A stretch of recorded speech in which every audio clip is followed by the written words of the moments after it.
पाठ 4 जनार्दनस्य पश्चिम संदेश एकांकी स्वरूप है ए क्यांथी लेवामां आव्यो छे एनी चर्चा करिए। संस्कृत साहित्य में महाकवि भास एमनी नाट्य रचना माटे सुप्रसिद्ध है अने एमणे 13 जेटला नाटको रच्या छे जेने भास नाटक चक्रम कहेवामां आवे छे। आ 13 नाटको पैकी दूत घटोत्कचम नामना एकांकीमांथी આપણો આ નાટ્યાંશ લેવામાં આવ્યો છે।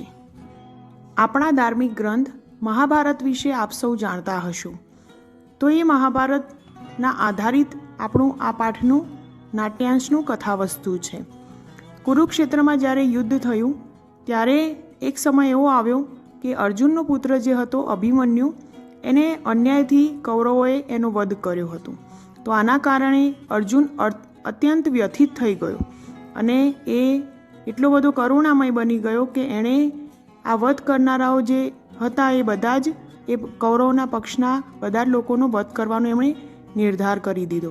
તો આવી કરુણ પરિસ્થિતિમાં શ્રી કૃષ્ણ એવું વિચારે છે કે જો આ યુદ્ધ અત્યારે પણ જો કોઈ પ્રકારે રોકાઈ જાય તો આપણે રોકી દઈએ। તો એના માટેની જે કોશિશ પ્રયત્ન કરે છે એના માટે ધૃતરાષ્ટ્રને સમજાવવા માટે ભીમના પુત્ર ઘટોત્કચને પોતાનો દૂત બનાવીને શાંતિનો સંદેશ મોકલે છે। તો આપણા આ પાઠના નાટ્યાંશની અંદર ઘટોત્કચ ધૃતરાષ્ટ્રની રાજસભાની અંદર ઉપસ્થિત થયો છે, દૂત બનીને આવ્યો છે। ત્યાંથી આપણા આ પાઠની શરૂઆત થાય છે। ઘટોત્કચ પ્રવિશ્ય, અહીંયા ઘટોત્કચ બોલે છે સભાની અંદર જ્યારે હાજર થાય છે ત્યારે પ્રવેશીને અયમ અત્ર ભવાન ધૃતરાષ્ટ્ર, અયે એટલે કે અરે, અયમ એટલે કે આ, અત્ર ભવાન ધૃતરાષ્ટ્ર, ધૃતરાષ્ટ્ર અત્ર એટલે કે અહીં, ભવાન એટલે કે આપ છો, એના અર્થમાં છે પૂજ્ય છો। અરે આ પૂજ્ય ધૃતરાષ્ટ્ર છે। અનાર્ય સતસ્ય ઉત્પાદયિતા, અનાર્ય સતસ્ય એટલે કે 100 અનાર્ય પુત્રોના, ઉત્પાદયિતા એટલે કે જનક, 100 કૌરવોના પિતા। ઉપસૃત્ય, ઉપસૃત્ય એટલે પાસે જઈને। પિતામહ એટલે કે પિતામહ। અભિવાદય ઘટોત્ક, અહીંયા અધૂરો શબ્દ લખ્યો છે કે ઘટોત્કચ અભિવાદન કરે છે એમ અડધું બોલે છે। ઇત્ય અર્ધોક્તે, આમ અડધું કહેતા। ન એટલે કે નાના। અયમ અક્રમ, આ તો ક્રમભંગ છે। એવું કેમ કહે છે? કારણ કે એ સંદેશ લઈને આવ્યો છે એટલે કે એમના વડીલો પહેલાં પ્રણામ કરે પછી હું પ્રણામ કરું એમ કહેતા કહે છે કે પહેલાં હું પ્રણામ કરું છું એમ કહેતા અટકી જાય છે અને પછી કહે છે કે આ તો ક્રમભંગ છે।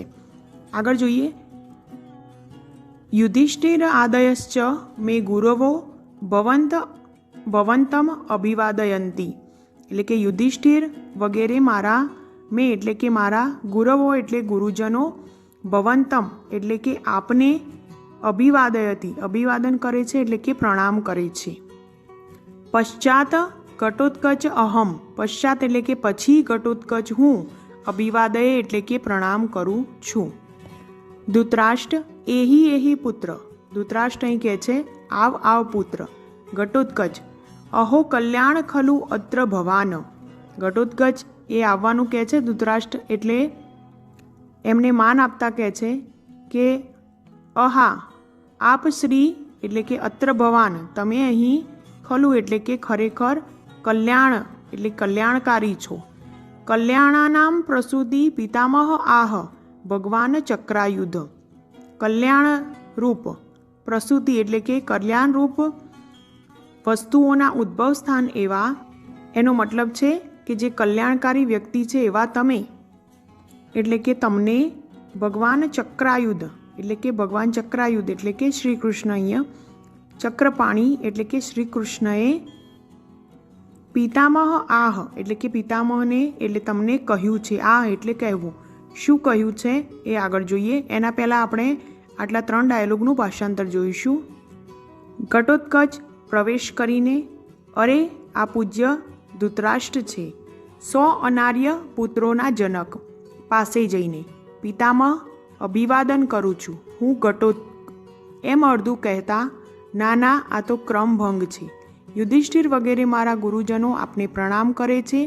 પછી હું ઘટોત્કચ અભિવાદન કરું છું. ધૃતરાષ્ટ્ર કહે છે, આવ આવ પુત્ર. ઘટોત્કચ, અહા, આપ શ્રી કલ્યાણકારી છો.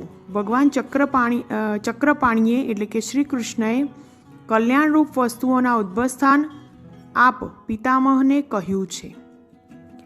ધૃતરાષ્ટ્ર આસનાત ઉત્થાય. અહીંયા ભગવાન શ્રી કૃષ્ણનું નામ સાંભળે છે એટલે ધૃતરાષ્ટ્ર જે છે પોતાના આસન પરથી ઊભા થઈ જાય છે. આસનાત ઉત્થાય એટલે કે આસન પરથી ઉઠીને કિમ આજ્ઞાપયતિ ભગવાન ચક્રાયુધ, કે ભગવાન ચક્રધારીએ એટલે કે શ્રી કૃષ્ણએ શું આજ્ઞા એટલે કે શું આદેશ આપ્યો છે. ઘટોત્કચ, ન 3 વાર ના કહે છે કે ના ના ના. આસનસ્થેન એવ ભવતા, આસન પર જ બેઠેલા, ભવતા એટલે તમે, આપ, શ્રોતવ્યો એટલે કે સાંભળો, જનાર્દનસ્ય સંદેશ, જનાર્દનનો સંદેશ ત્યાં બેસીને જ તમે સાંભળો. ધૃતરાષ્ટ્ર યદ આજ્ઞાપયતિ ભગવાન ચક્રાયુધ. યદ એટલે કે જેવી, ભગવાન ચક્રાયુધ એટલે શ્રી કૃષ્ણની આજ્ઞાપયતિ એટલે કે આજ્ઞા, જેવી ભગવાનની કે આજ્ઞા. ઉપવિશતિ એટલે કે બેસે છે. પહેલાં તો ગભરાઈ જાય છે એમનું નામ સાંભળીને જ, અને પછી ધૃતરાષ્ટ્રને આ ઘટોત્કચ કહે છે કે નાના બેસીને જ તમે સંદેશ સાંભળો, એટલે એ શાંતિથી બેસી જાય છે સાંભળવા માટે. ઘટોત્કચ પિતામહ એટલે પિતામહને સંબોધીને કહે છે પિતામહ. શ્રૂયતામ એટલે કે સાંભળો. હા વત્સ એટલે કે હે વત્સ અથવા તો હે પુત્ર. અભિમન્યુ એટલે કે અભિમન્યુ. જો આ ફકરાની અંદર બરાબર ધ્યાન આપજો, કારણ કે સંદેશના સ્વરૂપમાં અહીંયા અર્જુનનો જે અભિમન્યુનું મૃત્યુ થાય છે એના પછીનો વિલાપ દર્શાવેલો છે કે એ કેવું કરુણ પરિસ્થિતિ એની થઈ છે અને એ કેવો કરુણ આલાપ કરે છે એની અહીંયા ચર્ચા કરી છે. પિતામહ એટલે કે પિતામહ. શ્રૂયતામ એટલે કે સાંભળો. હા વત્સ એટલે કે હે પુત્ર. અભિમન્યુ એટલે કે અભિમન્યુ. હા વત્સ એટલે કે હે પુત્ર. કુરુકુલ પ્રદીપ એટલે કે કુરુકુળનો, કુરુવંશનો તેજસ્વી દીપક. હા વત્સ એટલે કે હે પુત્ર. યદુકુલ પ્રવાલ. યદુકુળનો તું પ્રવાલ એટલે કે અંકુર છે. યદુકુળનો અંકુર. અભિમન્યુને સંબોધીને અહીંયા અર્જુનનો વિલાપ રજૂ કર્યો છે. તવ જનની તારી માતાને. માતુલ એટલે કે મામાને. મમ અપી, મામ અપી એટલે કે મને પણ. પરિત્યજ એટલે કે છોડીને. પિતામહ દ્રષ્ટુમ આશયા. પિતામહને દ્રષ્ટુ એટલે કે જોવાના આશયથી. સ્વર્ગમ અભિગતો અસી એટલે કે તું સ્વર્ગે સીધાવ્યો છે. અહીંયા અર્જુન કહે છે કે તારી માતાને, મામાને અને મને પણ છોડીને પિતામહને જોવાના આશયથી. અહીંયા પિતામહ એટલે કે પાંડુ. પાંડુ એ સ્વર્ગવાસી છે એટલે કહે છે કે પિતામહનો જે રસ્તો છે સ્વર્ગનો એ તરફ તું સીધાવ્યો છે. પિતામહને જોવાના આશયથી તું સ્વર્ગે સીધાવ્યો છે. પિતામહ એક પુત્ર વિનાશાત. જો એક પુત્રના વિનાશથી અર્જુનસ્ય તાવત એટલે કે અર્જુનની જો આવી, તાવત એટલે કે તેના જેવી, ઈદ્રશી ખલુ અવસ્થા. ખલુ એટલે કે ખરેખર જો એની આવી સ્થિતિ હોય, કા પુનર્ભવતો ભવિષ્યતિ, તો પુનર્ભવતો ભવિષ્યતિ એટલે કે ભવિષ્યમાં, તો ભવતો એટલે કે આપની, પુનઃ એટલે વળી, અને કા એટલે કેવી, આપની તો વળી કેવી સ્થિતિ થશે. અહીંયા એમને શ્રી કૃષ્ણ સમજાવે છે કે જો એક પુત્રના શોકથી અર્જુનને આટલી બધી કરુણ પરિસ્થિતિ હોય તો તમારા તો 100 પુત્ર છે, તો ભવિષ્યમાં તો કે આપની સ્થિતિ શું થશે, કારણ કે યુદ્ધ આમ ચાલશે તો યુદ્ધની અંદર ઘણા બધા માનવોનો સંહાર થશે, એટલે કે તમારી શું સ્થિતિ થશે. તતક શ્રીપમ. તત એટલે કે તો, શ્રીપમ એટલે કે અત્યારે જ, શીઘ્ર. ઇદાનીમ એટલે અત્યારે. આત્મબલાધાનમ એટલે કે પોતાના આત્માના બળને. કુરુષ્વ. આત્મા બલાદાનમ કુરુષ્વના અહીં અર્થ છે કે પોતાના આત્માના બળને તમે ધારણ કરો, મતલબ કે પોતાના પક્ષની સંપૂર્ણ સેના જે છે એને તમે પાછી વાળી દો, એવા અર્થમાં અહીંયા કહે છે. યથા તે પુત્ર શોક સમુત્થિતો અગ્નિન દેહત પ્રાણમયમ હવિરતિ. યથા એટલે કે જેથી, પુત્ર શોક સમુત્થિત હતી એટલે પુત્રના શોકથી ઉઠેલો અગ્નિ. અગ્નિ જે છે એ દેહત પ્રાણાયામ હવિરીતિ એટલે કે અગ્નિ હવિષ્યની માફક તમારા દેહ એટલે કે પ્રાણને બાળી ન નાખે, એવું એમને એ ચેલેન્જ કરે છે કે તમે અત્યારે જ યુદ્ધને રોકી દો, નહીતર અર્જુન જે છે એ પુત્રના શોકથી જે અગ્નિ ઉત્પન્ન થયો છે એનાથી ઘણા બધા એમાં ભસ્મ થઈ જશે. આટલું ભાષાંતર જોઈએ. ધૃતરાષ્ટ્ર આસન પરથી ઉઠીને ભગવાન ચક્રધારીએ અથવા તો શ્રી કૃષ્ણએ મારા માટે શો આદેશ આપ્યો છે? ઘટોત્કચ: ના ના ના, આસન પર બેઠેલા જ આપ શ્રી કૃષ્ણનો સંદેશ આપે સાંભળવો જોઈએ. ધૃતરાષ્ટ્ર: જેવી ભગવાન શ્રી કૃષ્ણની આજ્ઞા, બેસી જાય છે. ઘટોત્કચ: પિતામહ સાંભળો. હે પુત્ર અભિમન્યુ, હે પુત્ર કુરુકુળના તેજસ્વી દીપક, હે પુત્ર યદુકુળના અંકુર, તારી માતાને, મામાને અને મને પણ ત્યજીને પિતામહ એટલે કે પાંડુરાજને મળવાની આશાએ તું સ્વર્ગે સીધાવ્યો છે. હે પિતામહ, એક પુત્રના વિનાશથી અર્જુનની તો આવી ખરેખર સ્થિતિ છે, તો આપની વળી કેવી થશે? તો શીઘ્ર પોતાના પક્ષની સંપૂર્ણ સેનાને પાછી વાળી લો, જેથી પુત્ર શોકથી ઉઠેલો અગ્નિ હવિષ્યની માફક તમારા જ પ્રાણ બાળી ન નાખે. હવે શકુની કહે છે, તો શકુનીનો આપણે પહેલાં પરિચય મેળવીએ. શકુની જે છે એ ગાંધાર રાજ એટલે કે ગાંધારનો રાજકુમાર હતો. તે ગાંધાર દેશના રાજા સુબલના પુત્ર અને ગાંધારીનો ભાઈ હતો. તે દુર્યોધનના મામા થાય અને તેમણે દુર્યોધનને દ્યુત રમવા માટે પ્રેર્યા હતા. તે કપટ દ્યુત રમવામાં એ ખૂબ જ કુશળ હતા અને મહાભારતના યુદ્ધની અંદર સહદેવના હાથે શકુનીનું મૃત્યુ થયું હતું. શકુની કહે છે, યદિ સ્વાદ વાક્ય માત્રેણ નિર્જીદેયમ વસુંધરા. યદિ એટલે કે જો, સ્યાદ વાક્ય માત્રેણ એટલે કે માત્ર વાક્ય બોલવાથી જ, નિર્જીતેય વસુંધરા આ પૃથ્વી જીતાઈ જતી હોય. વાક્ય યદિ ભવેત સર્વ ક્ષત્રવધ કૃત. તો કે વાક્ય એટલે કે એક વાક્યની અંદર જ સર્વ ક્ષત્રિયોનો વધ કૃત એટલે થઈ જાય તો, કારણ કે બોલવા માત્રથી કશું ના થાય. ધૃતરાષ્ટ્ર અને દુર્યોધનને ટેકો આપવા માટે શકુની આ ઘટોત્કચના વાક્યથી જ વચ્ચે એને અટકાવીને જ બોલી નાખે છે કે તારા વાક્ય બોલવાથી જ જો એવું થતું હોય તો આખી પૃથ્વી જે છે એ ખાલી બોલવાથી જ જીતી જવાય. તો એની વાત સાંભળીને ઘટોત્કચ શું કહે છે? ઘટોત્કચ: શકુની એષ વ્યાહરતી. એટલે કે શકુની વ્યાહરતી, એષ એટલે કે આ શકુની બોલે છે. ભો શકુને એટલે કે હે શકુની, અક્ષાન વિમુચ્ય ભવ બાણ યોગ્ય. અક્ષાન એટલે કે જુઠ્ઠાના પાસાને, વિમુચ્ય એટલે કે છોડીને, બાણ યોગ્ય ભવ એટલે કે બાણ યોગ્ય થા. પછી દુર્યોધન કહે છે, ભો પ્રકૃતિગત.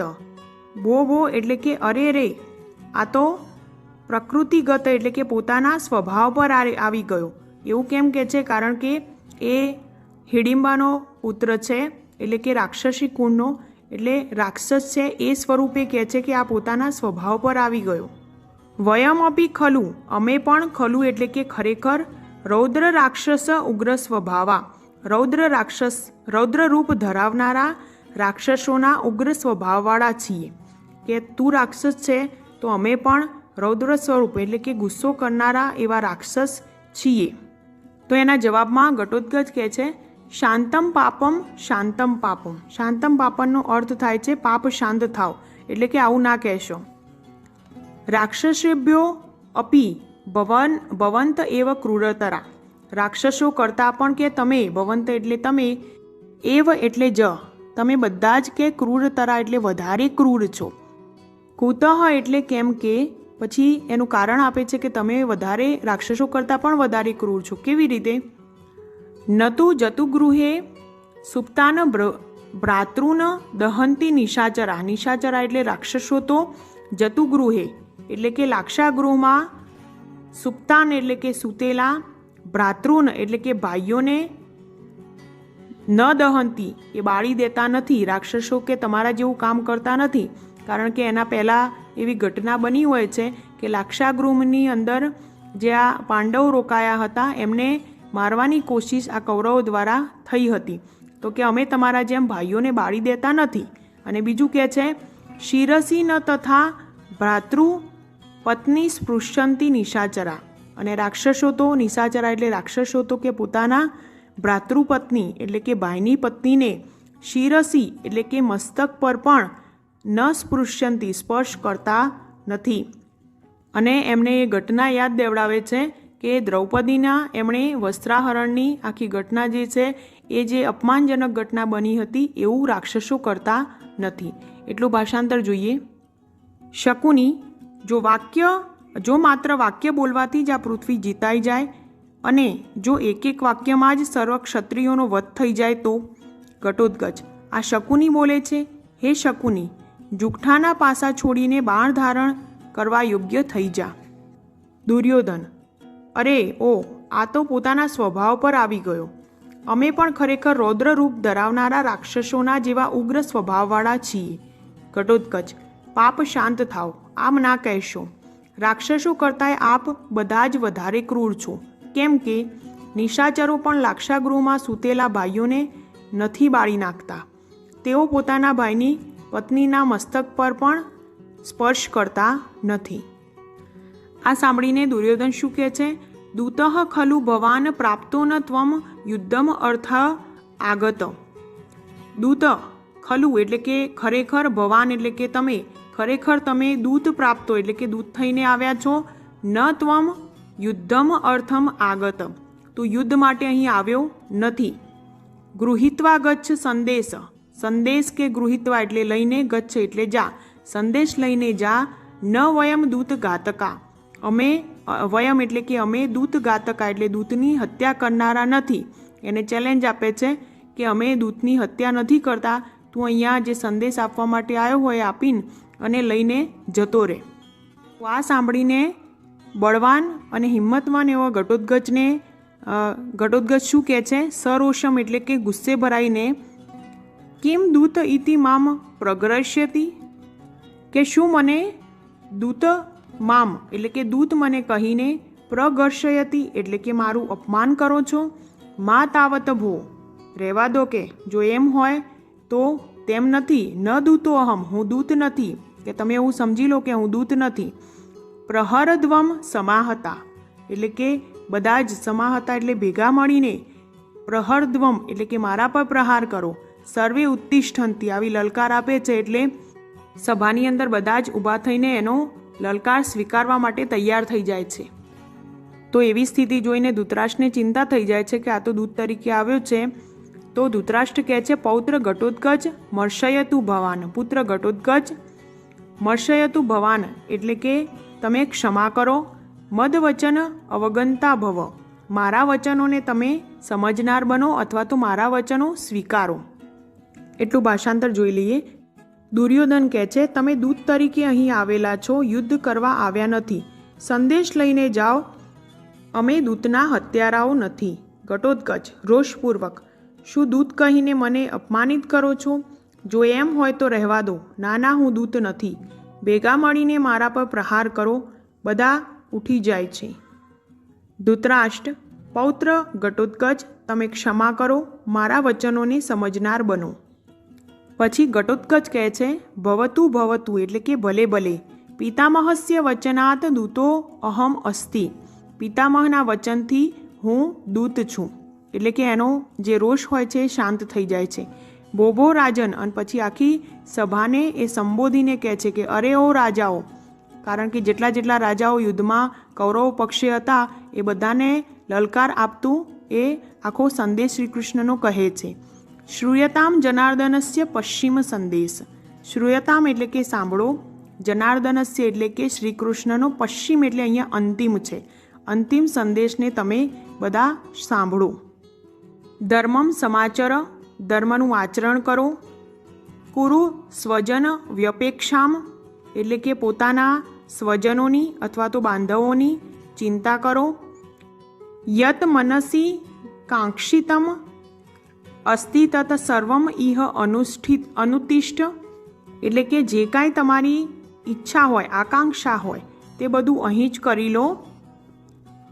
કારણ કે જાત્યોપદેશ એટલે કે હિતકારી ઉપદેશની માફક ઈવ એટલે કે જેમ પાંડવ રૂપધારી એટલે કે પાંડવ એટલે કે અર્જુનના રૂપમાં સૂર્યાંશુભી સમ ઉપેશ્યતિ વહ કૃતાંત એટલે કે યમરાજ અહીંયા અર્જુનના રૂપ ધારણ કરેલા યમરાજ રૂપે એટલે કૃતાંત એટલે યમરાજ રૂપે કે અર્જુન જે છે એ સૂર્યાંશુભી સૂર્યના કિરણોની માફક સમમ ઉપેશ્યતિ વહ એટલે તમારી સામે એ ઉપસ્થિત થશે, તમારી સામે આવશે. એમને ચેલેન્જ કરે છે કે અર્જુન ખૂબ જ કરુણ પરિસ્થિતિમાં છે અને એના પુત્રના શોકમાં એના વધનો બદલો લેવા માટે બધાનો જ એ વધ કરવાનો નિર્ણય એણે કર્યો છે. તો યમરાજની જેમ પાંડવ રૂપધારી અર્જુન તમારા સામે ઉપસ્થિત થશે. એટલું ભાષાંતર આપણે જોઈએ. ઘટોત્કચ, ભલે ભલે, પિતામહના કહેવાથી હું દૂત છું. અરે ઓ રાજાઓ, શ્રી કૃષ્ણનો અંતિમ સંદેશ સાંભળો. ધર્મનું આચરણ કરો, પોતાના બાંધવોની ચિંતા કરો, જે કાંઈ તમારી ઈચ્છા હોય તે બધું અહીં જ કરી લો. કેમ કે હિતકારી ઉપદેશની માફક પાંડવ અર્જુનના રૂપમાં યમરાજ સૂર્યના કિરણોની સાથે તમારી પાસે આવશે. એના પછી તો એવી ઘટના બને છે કે એ દૂત સ્વરૂપે આવેલા ઘટોત્કચને ત્યાંથી ધૃતરાષ્ટ્ર અને કૌરવો જે છે એ બધા મળીને એમના શાંતિ સંદેશને સ્વીકારતા નથી અને યુદ્ધ જે છે એ ફરીથી શરૂ થાય છે અને છેવટે કૌરવોની હાર થાય છે અને પાંડવોનો ધર્મ વિજય થાય છે.